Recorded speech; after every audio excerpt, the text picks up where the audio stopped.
Hello everyone and welcome back to another video. We previously looked at some great iOS 13 features, and today we're going to look at some of the bad ones, some of the worst features or some of the missing features that would have made iOS 13 even better.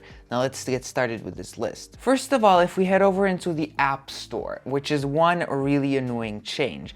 As you can see in the bottom here, we have 5 tabs. We have Today, Games, Apps, Arcade, and Search. Now, one tab that's missing is the Updates tab, and for me, I use the Updates tab quite often when looking at different updates changes before I actually update it, but it was replaced by the Arcade. So to go and find the Updates tab, you have to go click on your profile and then go down over here. So you go down over here and this is what actually updates, which is super annoying, and this is your Updates tab pretty much hidden away. I mean, it could have been worse, but it's still not that very good. Another feature that we talked about in the past is 3D touch. So 3D touch has been replaced by haptic touch, which is super annoying. So if you want a 3D touch, let's say TripAdvisor, then you have to press and release so that it actually opens up something. Whereas in the past, you just long press and it would actually do that. But this is kind of like a release thing.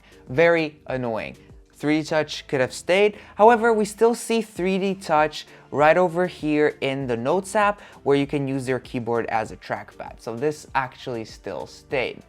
Another thing that doesn't work is peek and pop the same way. So if you want to look at this, you would press on it, it loads this peek view here, but now you have to actually click on it again so that it actually opens up what you want to see. Whereas in the past, you could do it a lot differently. Another feature that I love is auto brightness. However, it's super deep in the system. You have to go to Settings, Accessibility, Display and Text Size, scroll all the way to the bottom to find auto brightness. Auto brightness, I love this thing. And also, the control center. So, you know, the introduction of the new control center in iOS 12 was super good to see, where you could add some controls into the control center. However, you have to go to Settings, Control Center, Customize Controls, but there is nothing new here. All of them are the same. You cannot really add any third-party apps that could be great. You could have like shortcuts over here for like your favorite apps, which would be super cool to see,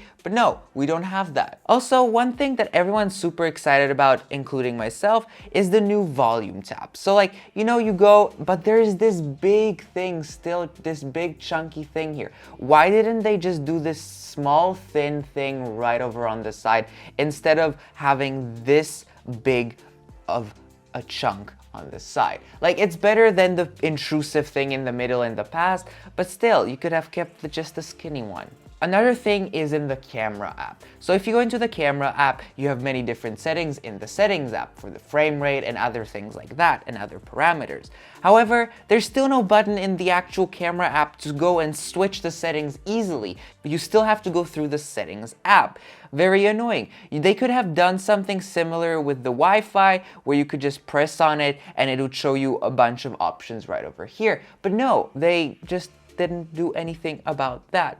Well, these are the main ones that I found going around on the internet, but of course there's way more, and I'd like to know if you agree and disagree with these changes, and if they were improved, which hopefully they will be, then let me know which you agree with and which you don't. Also, let me know which features are also similar to these that are really annoying that could have been better. Also, if you missed my previous video, then please click the card shown in the right corner, but before you click, please leave a like and subscribe. Okay, take care, and I'll see you in the next one. Bye!